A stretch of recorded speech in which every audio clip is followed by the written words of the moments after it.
estamos hablando del carácter de Jesús, el carácter de nuestro Cristo.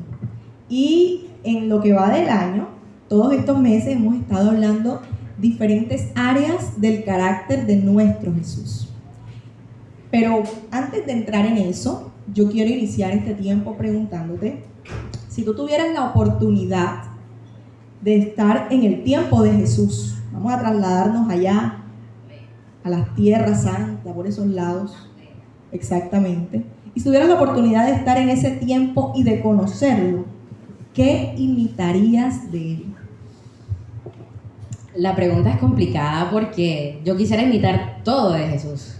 Yo quisiera que mi vida sea el vivo ejemplo de quién fue Jesús en todos los aspectos, en su humildad, en su generosidad, en su amabilidad, en ese amor que tenía para con todos los que lo rodeaban. Pero si yo tuviera que pensar en algo así que admiraría, que conociéndolo, viéndolo, es lo que más me llamaría la atención, creo que sería su capacidad para ver más allá de las apariencias y no juzgar a las personas. ¿Sabes por qué? Porque aunque Él es el que conoce los corazones, Él no juzga a la persona antes de que venga Él. Y pensando, ahora que pienso en esto, eso me lleva siempre a un texto que es uno de mis textos favoritos de toda la Escritura, y es la mujer samaritana. La mujer samaritana tenía una vida difícil, muy difícil, y sobre todo una vida llena de vergüenza por las decisiones que había tomado en su vida. Y era mujer en esa época, que era tan difícil ser mujer en esa época.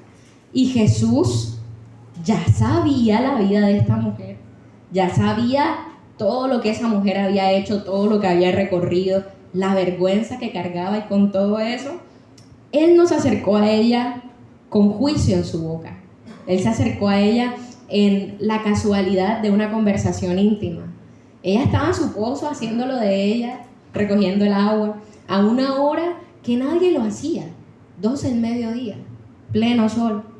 Las mujeres cuando lo hacían en la mañana. Esta mujer, para evitar encontrarse con el resto de personas que la pudieran criticar, lo escogía hacer a la hora donde el sol estaba más caliente. Y ahí se le acerca a Jesús y le dice: hola, ¿cómo estás? Mira, ¿me puedes dar agua? Esa conversación tan casual, tan íntima, y todo empieza ahí en la intimidad, y ella le pregunta: maestro, y ella le responde, él le responde a ella, y al final él le va revelando la condición de su corazón, sin juicio, sin decirle estás condenada, sin decirle que ya no tienes redención, es que no tienes manera de cambiar tu vida. No, él simplemente le revela el pecado de su corazón, pero adicionalmente le dice: yo tengo el agua de vida eterna. Y eso es lo que más pienso yo que me llama la atención de Jesús. Si yo pudiera estar con Él, viéndolo en su tiempo aquí, face to face, como decimos nosotros hoy, yo creo que eso es lo que más admiro yo de Él. Cada vez que se encontraba con alguna persona que tenía una situación en su vida de sanidad, algún problema emocional, los endemoniados, todos, Él no llegaba con juicio en su boca. Él no llegaba repartiendo juicio, pudiéndolo hacer. Porque dice la palabra que Dios el Padre le ha dado toda la autoridad a Él para juzgar. Y pudiéndolo hacer, Él elige la misericordia. Él elige acercarse en intimidad y hablarte a tu corazón y decirte la condición de tu corazón y luego ofrecerte una oportunidad. Gracias, Nico. Y eso es en el contexto antiguo, si estuvieras con Él en ese momento. Pero actualmente, ahora, quisiera saber, porque creo que los que estamos aquí, los que ya hemos tenido un encuentro con Jesús, una de las cosas que, digamos, divide la vida en dos del creyente es antes de Cristo y después de Él. Y a veces las personas vemos, como tú hablabas de las apariencias, a la gente sirviendo o aquí en la iglesia y dicen: ah, sí, él es cristiano y ya está ahí. Pero tú no sabes cuáles son las luchas internas, cómo fue su encuentro con Jesús, qué le cuesta, etc. Antes de todo, ¿en qué momento sale Jesús a tu encuentro? ¿Y qué ha sido tu vida desde entonces? Tú creciste en Manantial. Sí. Aquí la mayoría, bueno, las dos, nos vieron crecer. Desde sí, chiquitica. Pero, desde niña tuviste un encuentro. ¿Cuándo lo tuviste? Eso es interesante. Eso habla del testimonio de la persona. Y yo creo que es positivo cuando uno puede dar su testimonio delante de la congregación y hablar de todo lo que Jesús ha hecho en nuestras vidas y de ese momento crítico de mi vida en el que Él se me presenta, en el que Él se me acerca, en el que Él se me revela. Porque como tú lo has dicho, yo crecí en esta iglesia. Mi familia, en principio, cuando yo todavía no nacía, nosotros asistíamos a Salem. Tengo parte de mi familia que asiste a Salem. Y cuando yo nazco, más o menos, ya nos venimos para Manantial. Están mis hermanas grandes, creo que la mayoría las conoce, nos conocen a todos. Y yo me acuerdo que yo estaba en todo. Y estaba en departamento infantil, y estaba en todas las actividades, en todos los programas. Sí, total. En todo lo que hacíamos acá, en todos los programas. Y yo me acuerdo que tomé la decisión de bautizarme a la edad de 13 años. Año 2016. O sea, van a ser 10 años de que me bauticé. No sigo contando. Creo que en ese momento de mi vida yo acepté y recibí al Señor en mi corazón. Tuve la plena seguridad de mi salvación y tomé la decisión de bautizarme. Y tuve el privilegio de ser instruida por un hombre insignia de esta iglesia, ícono de esta iglesia, el hermano Lácides Arrieta. En ese tiempo eran 2 lecciones de las clases bautismales, no sé si todavía es así, y me acuerdo que todos estudiábamos una lección y en ese tiempo teníamos que venir a dar un mensaje como de 3-5 minutos a la iglesia antes de bautizarnos. Y yo me acuerdo que cuando estábamos escogiendo las clases, lo que cada uno iba a decir, yo no lo pensé 2 veces. Yo dije, yo voy a hablar de la salvación. No lo pensé 2 veces. Era la clase número 10, me acuerdo. Y la escogí y yo dije, nadie más la coja, yo voy a hablar de esa clase. Y me la desmenucé y la hablé. Y luego me bauticé. Pero aquí es donde viene lo interesante, Brenda. Y es que después de que yo me bautizo, yo me alejo del Señor. Porque a pesar de ya haber tomado la decisión en mi vida de haberme bautizado, de congregarme, yo no estaba firme en la iglesia. Yo no hacía parte del grupo de jóvenes, yo no estaba más en las actividades, realmente no. Y yo me alejo del Señor y durante ese tiempo, que es el tiempo de mi adolescencia, que lo tengo referenciado, puede ser de los 14 a los 17 años más o menos que yo me gradué del colegio, 16, 17 años que me gradué del colegio. Durante ese tiempo yo estuve perdida y lo reconozco. ¿Aquí en la iglesia? Aquí en la iglesia, Brenda. Yo venía a la iglesia los domingos, podía venir a un sábado de jóvenes, todavía era reo en ese tiempo. Podía estar acá, pero yo sabía que mi vida estaba lejos del Señor, porque yo prefería muchas cosas antes que conocerlo a Él. Y lo que yo prefería antes de conocer al Señor era la validación externa. Ese es el problema con el que yo luché mucho tiempo, la validación externa, la aceptación. Yo misma no me aceptaba y yo buscaba que otros me aceptaran en diferentes contextos. Yo siempre me esforcé por ser excelente académicamente hablando. Y de hecho, cuando llegan momentos de tu vida en los que ya las notas no te dan como te daban antes, tú sientes que tu identidad se tambalea, porque si la construiste encima de las notas, encima de la academia, encima de ser la mejor en todo, y luego tienes un momento en tu vida como me pasó, que yo no aprobé el examen de admisión a la Universidad de Cartagena, yo entré después, creo que en la primera lista de cupos sobrantes, muchas cosas pasaron, yo batallé con la validación personal, y el Señor en ese momento de mi vida se me reveló. Yo conocí a Jesús en pandemia, Brenda. Yo no conocí a Jesús cuando me bauticé. Yo conocí a Jesús en pandemia. Fue mucho tiempo desde que me bauticé hasta pandemia y fue una época en la que la vida de todos cambió. Nos acuartelamos, nos encerramos y era en ese tiempo de soledad, en ese tiempo de intimidad con Dios, en ese tiempo en el que todos teníamos que estar encerrados en nuestras casas, que las noches se volvieron cada vez más llenas de intimidad con Dios. Y yo en mi cuarto sola, con la escritura, con Él, oraba, y cada día sentía que Él me llamaba un poquito más. Y tengo claro el día en el que sé que todo empezó a cambiar. 31 de diciembre de 2020. 31 de diciembre de 2020, Ya el Señor venía de hablarme acerca de amor, acerca de que eres el Padre, acerca de que no necesitaba más validación externa que la de Él, que si yo hacía lo que a Él le agradaba, ya con eso era suficiente. Él venía a hablarme muchas cosas. Y yo sé que ese día todo cambió porque ese día me levanté con un pensamiento diferente. Me levanté con un hambre de saber de Él, con un hambre de buscarlo, con un hambre de saber lo que no sabía antes de Él. Pero yo estuve perdida, Brenda, incluso estando en la iglesia. Entonces, no creamos que por tomar la decisión de bautizarse, o porque yo llevo toda mi vida en la iglesia, o porque mi mamá, mi papá, mi tío, mi abuela son cristianos, ya yo soy salvo. Es decir, no pensemos que estando dentro de la iglesia, siendo cristianos, siendo creyentes, no tenemos luchas, no tenemos batallas. Es cuando más las hay. Cuando más las hay. Porque cuando tú tomas la decisión de seguir a Cristo, cuando tú tomas la decisión de cambiar tu vida, de sacar de tu vida todas las cosas que no están bien, que no le agradan a Él, es cuando más ataques recibes.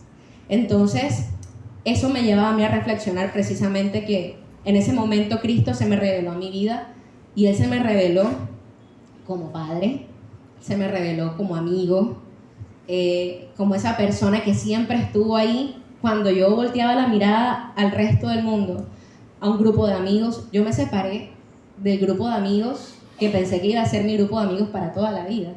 Y en ese momento también el Señor se me reveló como ese que siempre ha estado ahí con la mano extendida. Entonces, así llegó Jesús a mi vida. Cuando yo tenía un problema de validación personal, de identidad, porque el problema era de identidad, que yo no sabía quién era. O sea, yo podía venir a la iglesia, yo podía estar en los programas, en las actividades, orar, todo lo que tú quieras, todo lo que nosotros hacemos. Pero dentro de mi corazón yo todavía no me reconocía como hija de Dios. Yo todavía no tenía fe y no creía en esa capacidad redentora que Él tiene. Porque a veces es tan impresionante, que tú no puedes creer que Cristo sea capaz de perdonar tantas faltas, tantas ofensas, tantas equivocaciones. A veces es casi difícil creer, pero en ese momento Él llegó a mi vida y Él me hizo entender que yo tenía una identidad que no estaba llamada para encajar en el mundo, porque en el mundo no encajaba. Traté de encajar mucho tiempo y no pude. Y Él me llamó y me dijo, es que tú no eres de aquí, tú estás llamada para hacer algo más, algo diferente. Entonces, por eso estoy aquí. Él me dio propósito y me dio identidad. Gloria a Dios. Eso nos pasa muchas veces a las personas que crecemos en una iglesia o que llevamos mucho tiempo congregándonos. Y es que nos volvemos como los fariseos. Cuando Jesús dijo, este pueblo de labios me honra, pero su corazón está lejos de mí. Muchas veces de labios le alabamos, le glorificamos, hasta le servimos, pero nuestro corazón se encuentra lejos. Vivimos, como en algún momento escuché, una fe teórica, una fe que la aplico de vez en cuando y es como una teoría, como cuando tú estás, vamos a irnos al colegio y entonces en una materia te hablaban de un tema, no sé, la suma. Entonces el concepto te lo aprendías de lo que es una suma. Y en el momento del examen aplicas el concepto, listo, y ganas el examen. Pero no es un estilo de vida. Entonces vivimos una fe de vez en cuando, creo por lo que he oído, pero genuinamente mi corazón no es un corazón de un justo que vive por la fe. ¿Sabes qué? Eso me pasaba, Brenda, que yo imitaba todo lo que hacían los demás. En este caso, el contexto de mi familia, mis referentes más grandes aquí en la iglesia siempre fueron mis hermanas. Y yo imitaba todo lo que ellas hacían, Noelia y Natalia. Yo las veía a ellas, cómo cantaban, cómo enseñaban. A mí me preguntan y me dicen cualquier cosa y yo puedo decir, yo la persona que más admiro es Noelia. Y cómo ella enseñaba y todo. Entonces, eso me llevaba a mí a imitar todo lo que ellas hacían. Pero no era una convicción personal. Yo imitaba lo que veía. Yo vivía la fe de mis hermanas, ¿sí? La fe de las personas que me traían a la iglesia. Pero no era mi fe genuina, no era mi convicción. Entonces, cuando tu fe está basada en lo que los demás hacen, cuando tu fe está basada en emociones, nunca va a durar, nunca va a ser genuina, porque la fe es convicción. Y cuando no se tiene la convicción personal, entonces ahí no hay verdaderamente identidad. Así es. ahí pues yo le llamo, el Señor una vez me lo enseñó así como puntos de quiebre. Iglesia, absolutamente todas las personas en algún punto de nuestra vida necesitamos un punto de quiebre. Algunos más que otros. ¿Por qué? Porque hay veces donde venimos con esa monotonía espiritual, con esa monotonía ministerial, en la que nos congregamos, venimos aquí, escuchamos, pero como les dije, nuestro corazón puede estar lejos de Dios, y entonces es solo un quiebre que permita el Maestro, que permita Jesús, para nosotros poder volver en sí como el hijo pródigo. Eso fue, por ejemplo, lo que me pasó a mí. Yo crecí en Manantial, pero cuando a los 12 años mis papás se separan y yo me voy de la iglesia con ellos, pues automáticamente dejé de saber lo que era una iglesia. Y desde los 12 años hasta los 16, yo estuve viviendo perdida. No en la iglesia, literalmente perdida. Y ustedes dirán, ay, una niña de 15 años perdida. Sí. Una vez mi mamá en una prédica decía, con Brenda fue difícil. Y la gente como que mira Brenda, fue difícil, iglesia. Pero ¿saben algo? Que en ese momento el Señor proveyó de un lugar de restauración en el que pude ser restaurada. Pero si no fuese sido por un punto de quiebre en mi vida, un punto que quebró mi corazón y que me hizo decir, Jesús, te necesito, hoy en día todavía estuviera viviendo una fe teórica. Total. Yo siento que ese punto de inflexión en mi vida fue cuando yo me hice la pregunta ¿quién soy? Cuando yo me hice la pregunta ¿para qué estoy acá? Porque te digo, yo me había llenado de todo, de excelentes notas, de ser una buena hija, de ser una buena amiga, de entregar muchas cosas, y me había llenado de quién soy por lo que hago, o quién soy por lo que tengo, o quién soy por lo que doy, pero no quién soy por lo que Jesús ha dicho de mí que soy. Entonces fueron muchas noches preguntándole a Jesús quién soy, para qué estoy en este mundo, cuál es el propósito que tú tienes conmigo, y ahí fue donde Él me contestó. Entonces siento que ese es el mensaje que le podemos llevar a la iglesia y a todos los que nos escuchen, y es que muchas veces creemos que porque tenemos familia en el evangelio o porque llevamos desde la cuna en la iglesia, siempre hemos conocido a Cristo.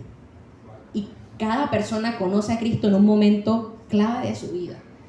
Como lo vivas, tal vez el tuyo es sobrenatural, tal vez si el tuyo es en un silbido apacible, como dice Él en su palabra. Cada quien tiene un momento de su vida en el que lo conoce. Y tanto los que no lo han conocido, que de pronto no tienen familia creyente, no tienen familia cristiana y apenas están escuchando de Dios y apenas se están acercando a Dios, tú también estás llamado a tener un momento en tu vida en el que el Señor se te va a revelar, porque todos estamos llamados a proceder al arrepentimiento y a una vida con Él. Amén. Y en este punto de tu vida, en una palabra, ¿quién es ese Jesús que conociste para ti? Maestro. Jesús es mi maestro.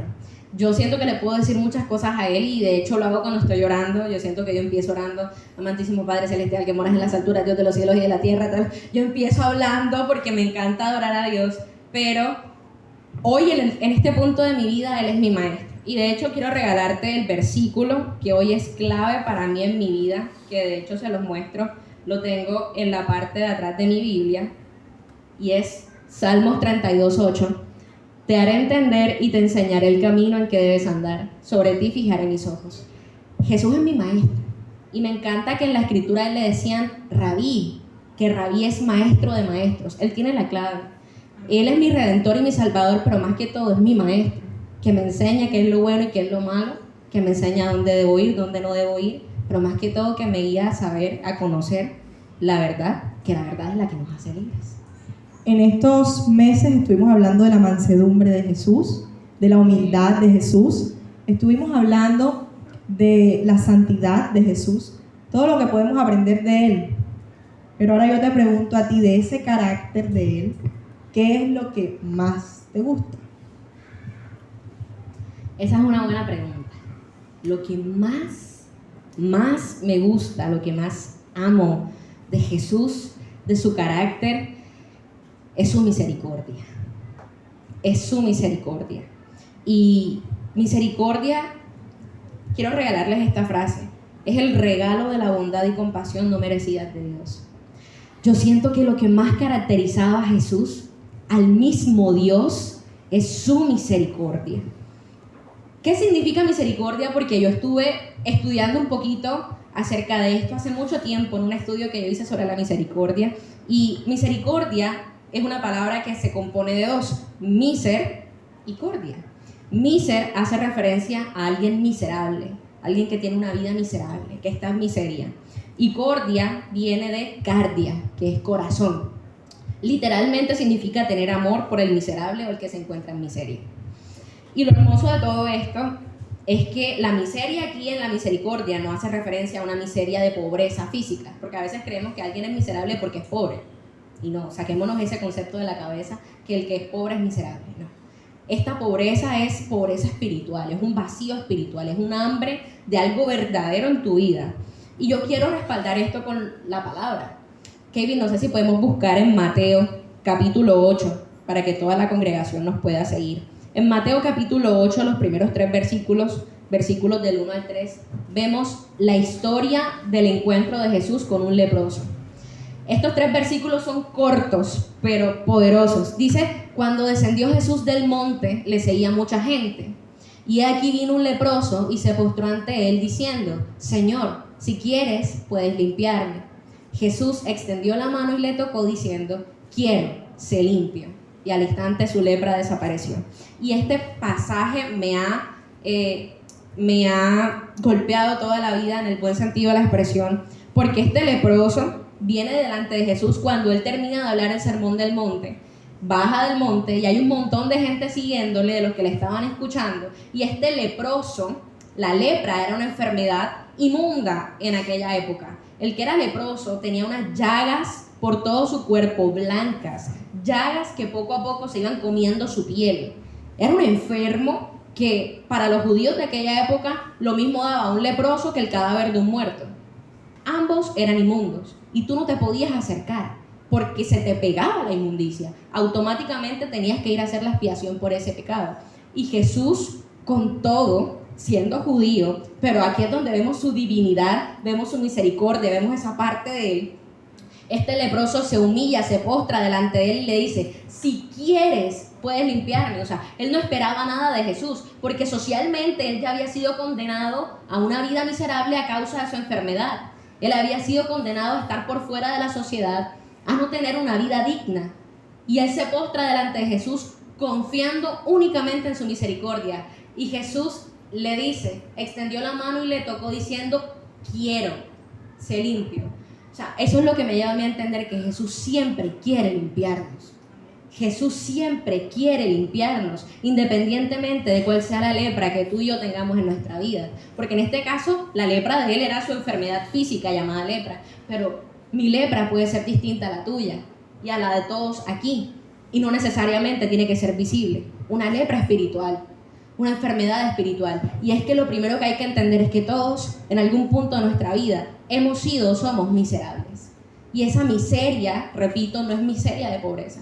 Es una física, es una miseria de pobreza espiritual, de un hambre, de una vida que necesita ser limpiada, perdonada, saciada por la misericordia de Cristo. Y eso es lo que significa su misericordia, que aún a pesar de esa inmundicia, de esa suciedad, de las malas decisiones que hemos tomado en nuestras vidas, de los malos procederes, de las malas amistades, de los malos caminos, Él no lo tiene en cuenta, sino que elige querer limpiarnos. Por eso amo su misericordia, porque todos nosotros estamos necesitados de misericordia. Nico, y ahí hay un tema cuando tú me hablas de misericordia, creo que todos alguna vez nos lo hemos preguntado, yo me lo he preguntado, ¿cuál es la diferencia entonces, si eso es misericordia, entre gracia y misericordia? Porque muchas veces son conceptos que se usan juntos, pero ¿cuál es la diferencia?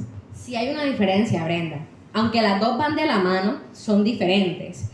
Mientras que la misericordia es que Dios no nos dé el castigo que merecemos por nuestros actos, por nuestro pecado, la gracia es cuando Él nos da no mereciendo nada. Esa es la gracia.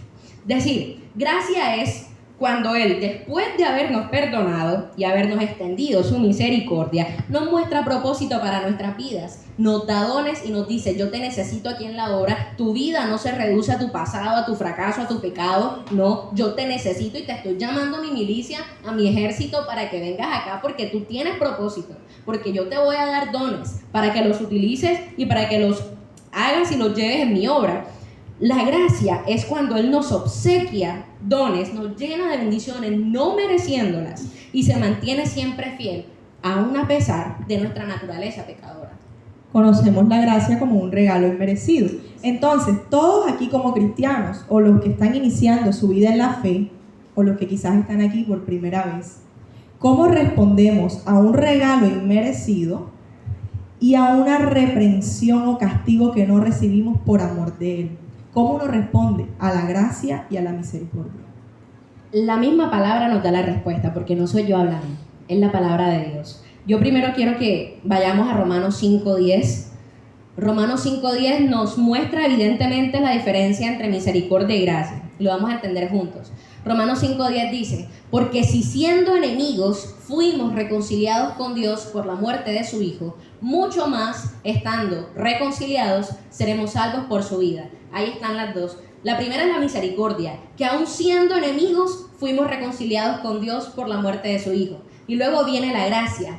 Estando ya reconciliados con Él, seremos salvos por su vida. Esa es la gracia. La misericordia es el perdón inmerecido a causa de nuestros pecados. La gracia es la promesa garantizada de una vida eterna a pesar de esa naturaleza pecadora, y que cuando partamos de este mundo y de esta vida tendremos la garantía de estar con Él en su presencia por la eternidad. Porque la palabra habla de dos eternidades distintas. Una eternidad en condenación y una eternidad con Dios. Entonces, ¿cómo respondemos nosotros? La misericordia y a la gracia de Dios. Vayamos también a la palabra. Creo que la palabra siempre tiene la respuesta para todo y así es. Romanos 12:1.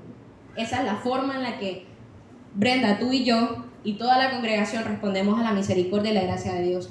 Así que, hermanos, os ruego por las misericordias de Dios, que presentéis vuestros cuerpos en sacrificio vivo, santo, agradable a Dios, que es vuestro culto racional. La respuesta natural a la misericordia y a la gracia de Dios es la obediencia. Es la obediencia. Mira, cuando tú has experimentado la misericordia de Dios, cuando tú has probado las mieles de su perdón, de su restauración, de lo que Él ha hecho en tu vida y en tu familia, no te queda a ti más que presentar tu cuerpo, y aquí cuerpo es mente, alma, corazón y cuerpo físico, es todo tu ser. No te queda más remedio que presentar todo tu ser en sacrificio vivo, santo y agradable a Él, porque ya tú recibiste la misericordia y aún también ya recibiste la gracia porque estás en la promesa de vida eterna. Luego entonces lo que te queda es obedecer una vida, llevar una vida que sea un sacrificio diario. Hay una frase que a mí me gusta, que nuestra vida sea ese sacrificio que se queme permanentemente en el altar de Dios. Así. Es que esto lo pregunto porque hay un versículo que dice, donde hubo pecado, sobreabundó la gracia. Y muchas veces podemos pensar, de hecho, muchos hermanos creyentes han caído quizás en la errada doctrina que como hay gracia puedo hacer lo que quiera.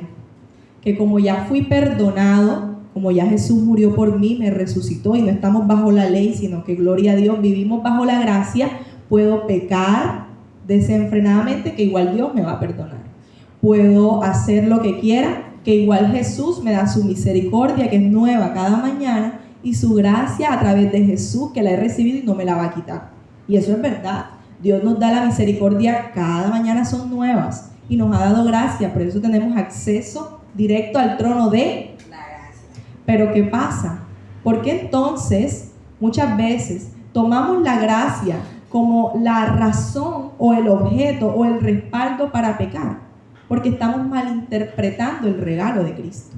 Cristo te dio la gracia no como motivo para pecar, por el contrario, como motivo para obedecer. Total. Como tú lo decías. Aquí estaba buscando el texto porque se me estaba pasando. Este texto nos educa mucho acerca de lo que significa la gracia, más no jugar con la gracia. Kevin, búscate Gálatas 5:13, porque es la palabra de Dios la que nos enseña. Gálatas 5:13 tiene una verdad absoluta. Porque vosotros, hermanos, a libertad fuisteis llamados. solamente que no uséis la libertad como ocasión para la carne, sino servíos por amor los unos a los otros. Decir que yo esté en gracia, que yo haya recibido la misericordia, que reciba el perdón, no es excusa para seguir maltratando a mi hermano, para seguir siendo egoísta, para seguir siendo malo de palabra, para seguir siendo una persona soberbia, altiva, para ser una persona envidiosa, para seguir en mi mismo pecado oculto que tal vez llevo desde hace mucho tiempo. El perdón, la misericordia y la consecuente gracia de Cristo no es una excusa para yo seguir haciendo lo que venía haciendo, porque entonces, ¿qué hiciste con esa misericordia y con esa gracia? Pisotear el sacrificio de Jesús. Pisoteamos la sangre de Jesús. Es lo que logramos cuando perseveramos en pecar. Porque la palabra dice que hay arrepentimiento para aquel que confiesa su pecado y se arrepiente y se aparta de lo malo que estaba haciendo. Pero el que persevera en pecar, ya la historia es diferente. Porque si tú perseveras en pecar, no has recibido la misericordia, no has entendido el amor, no has sido parte de ese regalo hermoso que es la misericordia de Cristo. Y ya hablaste de eso que imitarías de Jesús en ese momento de la antigüedad. Pero actualmente, ¿cuál es esa cualidad de su carácter que a ti, Nicole, no tanto te gusta, sino que te gustaría imitar?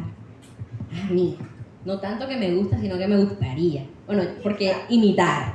Ya dije que a mí me gusta de Jesús su misericordia, pero creo que lo que más me gustaría es imitar. O sea, que sea esa cualidad, esa característica, que sea visible en mí, así como estaba en Cristo, su obediencia, ¿verdad? Porque hay una diferencia entre que te gustaría y te gustaría imitar. Porque hay cualidades de Jesús que nosotros podemos tener. Bien, por ejemplo, hay personas que por su temperamento, carácter y por virtud misma, porque lo han aprendido, son mansas. Y Jesús, pues es un hombre manso. Entonces hay cualidades que tenemos. Tú me dijiste que te gusta la misericordia. Puede que por naturaleza o por aprendizaje tú seas una mujer misericordiosa con quien lo necesita. Pero hay cualidades de él que no tenemos y que nos cuesta. Tú me hablaste de obediencia. Obediencia, sí. Siento que la obediencia es la clave para todo. Nosotros, la idea es imitar todo de Cristo, porque el modelo a seguir es Cristo, en todo lo que Él fue, en todas sus cualidades. Pero la obediencia creo que es el primer y más grande mandato que Él nos trae a nosotros. La obediencia es la respuesta del creyente ante la misericordia y la gracia. Lo he dicho, es una vida rendida a Él, una vida entregada, una vida en la que tú confiesas todo lo que has hecho, decides apartarte y decides elegir por voluntad propia lo que Dios dice en su palabra y aplicarlo a tu vida. Y por eso, ¿por qué escojo la obediencia en este caso, Brenda? Porque el mismo Jesús nos dio ejemplo de obediencia. O sea, Él no nos pide a nosotros hacer nada que Él ya no haya hecho antes. Kevin, búscate Filipenses 2 del 5 al 8. Aquí vamos a ver una descripción que hace Pablo de esa obediencia de Cristo, y creo que es el discurso de obediencia más hermoso que tiene la palabra. Haya pues en vosotros este sentir que hubo también en Cristo Jesús, el cual siendo en forma de Dios, no estimó el ser igual a Dios como cosa a que aferrarse, sino que se despojó a sí mismo, tomando forma de siervo, hecho semejante a los hombres. Y estando en la condición de hombre, se humilló a sí mismo, haciéndose obediente hasta la muerte y muerte de cruz. Hasta ahí. Haciéndose obediente hasta la muerte y muerte de cruz. Esto también me hacía acordarme del pasaje de Getsemaní. Porque si creemos que Jesús nunca batalló con la obediencia, sí lo hizo. Y Getsemaní es el ejemplo más claro. En una noche, en el Monte de los Olivos, con sus discípulos más cercanos, estaban en angustia porque sabía que estaban a punto de venir los que lo iban a llevar preso para colgarlo en el madero. Y la muerte de cruz era la muerte más horrenda y humillante que podía recibir una persona en esa época.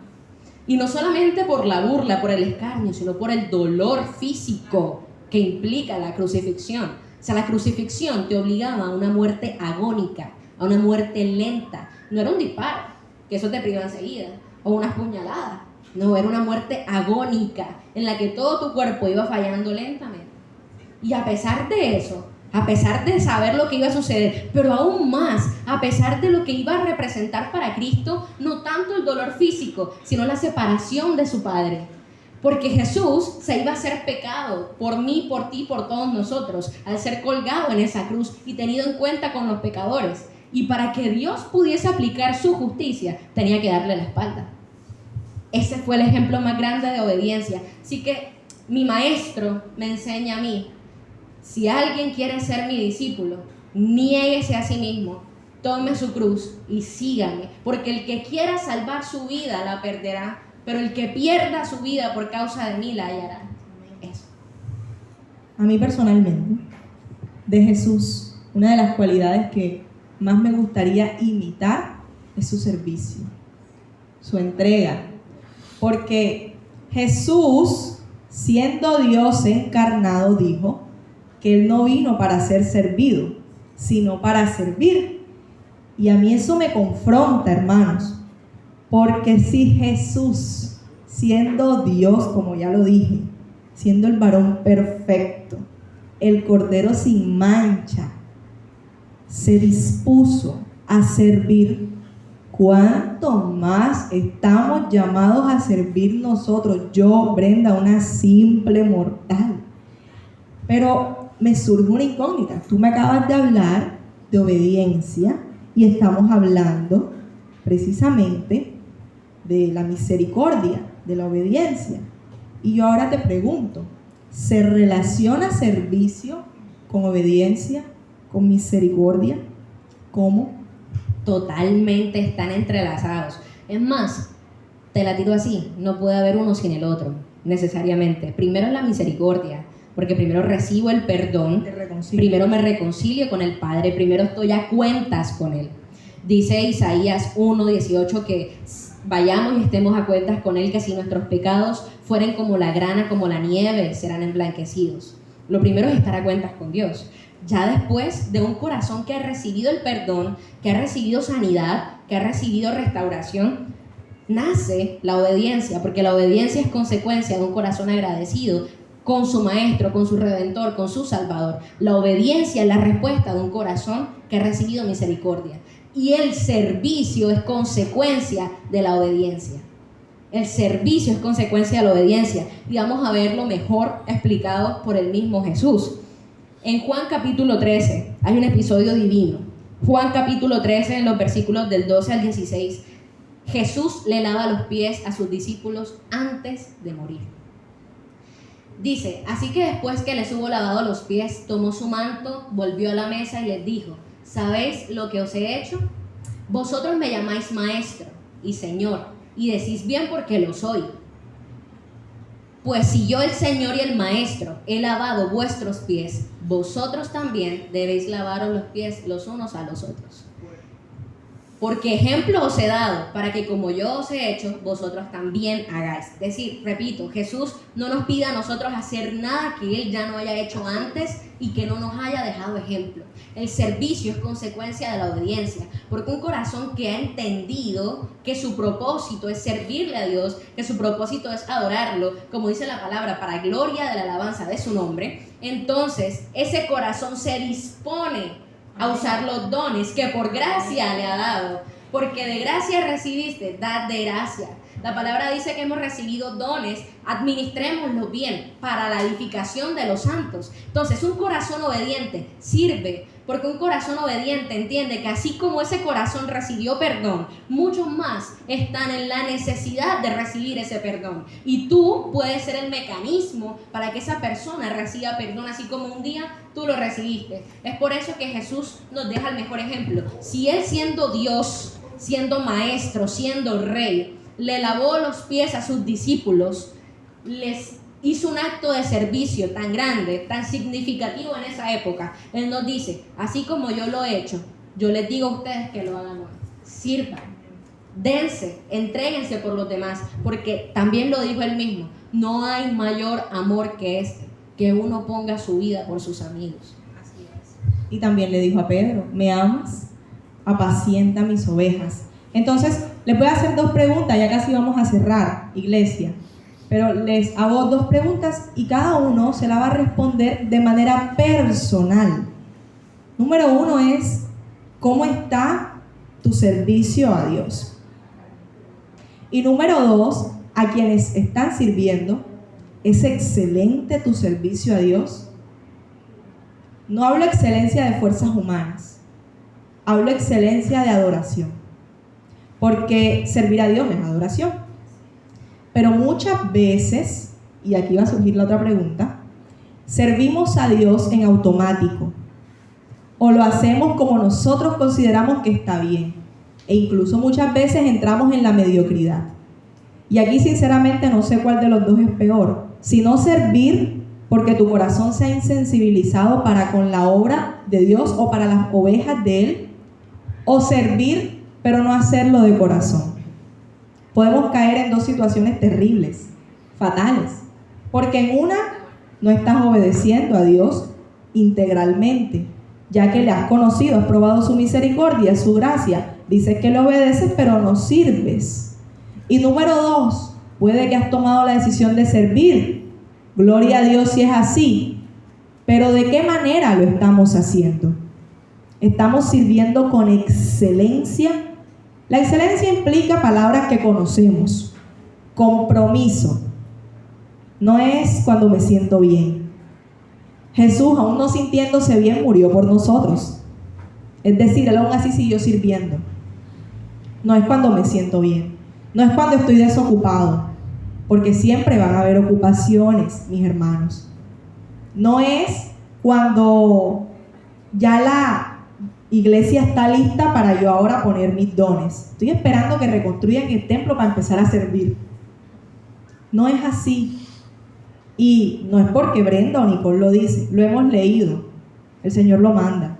Ya si nosotros queremos hacer como los fariseos que veíamos en la clase de ahorita, que sabían de dónde venía Jesús, pero decían, ¿de dónde viene? Y ellos sabían que venía de Belén, si humanamente estaban hablando. Entonces, muchas veces sabemos que Dios nos manda a servir y sabemos que debe ser con excelencia, pero nos hacemos, como decimos los costeños, los locos.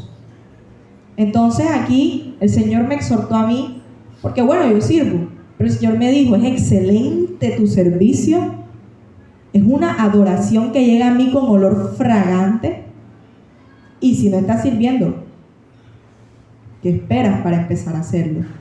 Nico, pero ¿qué pasa cuando uno sirve sin obediencia? Es decir, sin intimidad.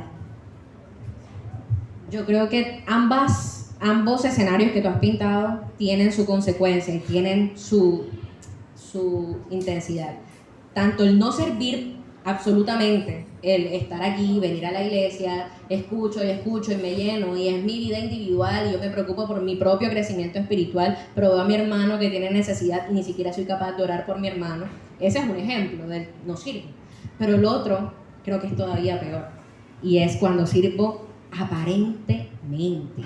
Y por eso yo empecé hablando de que lo que más quisiera o lo que más me llamaba la atención si estuviera en el tiempo de Jesús era que Él veía más allá de las apariencias, porque yo puedo proyectar una apariencia de obediencia, yo puedo estar en la iglesia y puedo estar en múltiples ministerios, pero que yo me llene de ministerios y me llene de programas y me llene de actividades no me va a hacer más santo, no me va a hacer más salvo, no me va a hacer más íntimo con el Padre.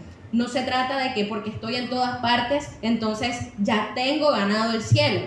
Así no es. Y de hecho hay una consecuencia, y el mismo Jesús se lo dijo a los que en ese tiempo se creían santos, a los que en ese tiempo creían que su verdad, la de ellos, no la de la palabra, era la que contaba. Y les dijo una expresión que yo siento que Jesús se la rifó con esa expresión cuando lo dijo, sepulcros blanqueados.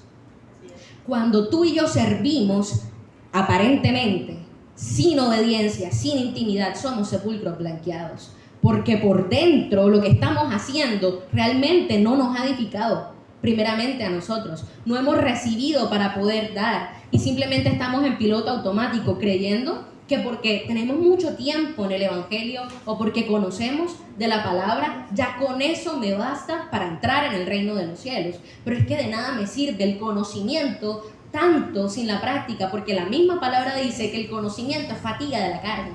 Entonces, conclusión de esto es que si yo sirvo sin una intimidad con el Señor, sin una verdadera obediencia, yo no voy a dar fruto.